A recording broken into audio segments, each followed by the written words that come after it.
Alam niyo naman yung pwede ng bakla na dito kayo. Ito kayo na naghahanap ako kanina ng CR.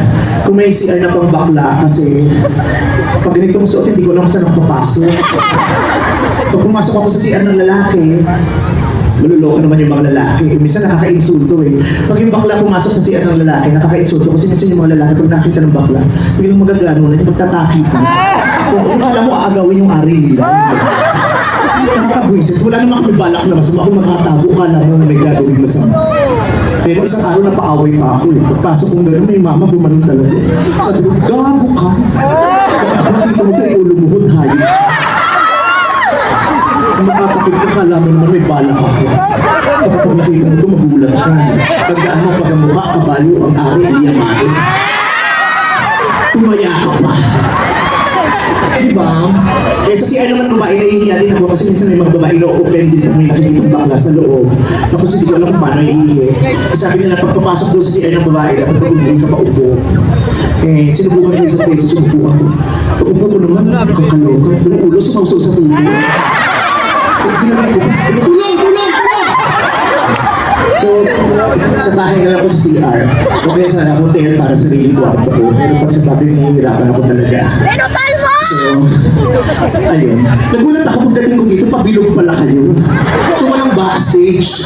Nagkagulo-gulo kami ng mga dancer ko kung saan kami haharap. Kasi dito kami nagsimula, kasi may tao pala dito. Nag-enjoy na kami dito, tingnan may sisigaw dito.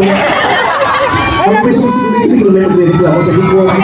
Yung mga gago kayo, robot pala dapat ang-invita ako dito, hindi naman si Debbie. Oo, pakikot. So, paano ko mag-perform? Yung punchline, maikot. So, yun nga, iihi dapat ako. Pero hindi ako tumuloy. Kasi hindi ko lang siya nakapasok na dami. Kasi lalaki. Kaya rin ang lalaki nag-enjoy. Kasi yung babae naman umakali. Kaya naman paligid ko. Ang hirap.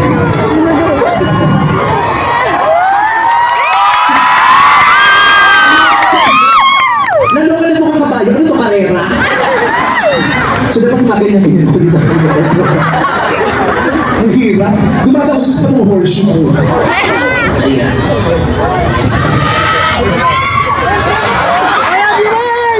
Ano yun?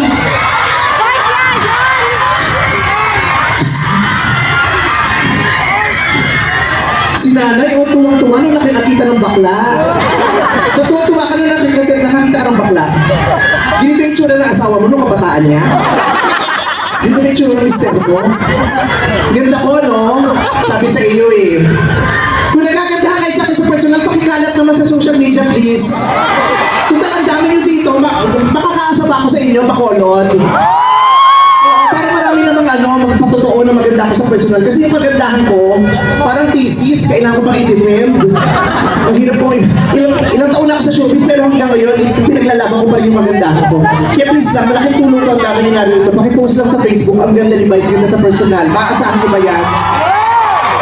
Oo. Ayun. Yeah. Fresh pa naman. Oo. Yung kanang pili-pili ko, mabababa kasi ano yung kuwa. Mababago yung... Ano? Kung makakaway kayo, malagyan mo na sa airport kayo. Malam mo nung maalis na ako. May nag-aayos pa picture. Layo-layo, may kanal pa dito. Kasi ako nag-aayos siya. Yes. Okay. Etong drone na to, hindi ko malaman kanina na nagpo-perform ako kung mag-e-emote ako sa kanya. Kasi mag-e-emote ako sa kanya, so marapa ako may ano. Tapos biglang pumupula, so humihinto ako. Kasi hindi na naman lalaki, pumupula na naman. Hindi ko malaman kung drone ba to o stoplight. Pero nakakatakot mo matitigan ko, may pula ko sa loob. Baka mamaya may sniper dito, may pula ko. Wala ko bakit sa pagdama dito. Kasi naman ako sa Bacolod, ano? Yes! Bacolod is a safe place. Because this is a city of happy people. Diba? When there is happiness, there is peace. Diba? When there is happiness, there is love. And since Bacolod is a city of happy people, Bacolod is a city of love, right? Kakolor sa City of Love. So lahat kayo nag-jowa. Nag-jowa ka? Wala kang jowa? Meron. Wow. Kumakapagmalaki naman siya. Wow. Boyfriend mo, matagal na. Nagsisex kayo? Sabi niya, ate, yeah. Pinangalanda ka mo wasak ng pepe.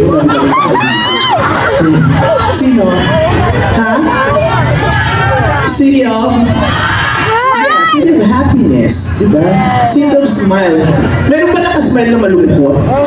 When you smile, you're happy. Diba? Kasi pag smile, parang superficial kasi yung smile sa labas lang. Pero yung happiness hanggang loob. Tama? Diba?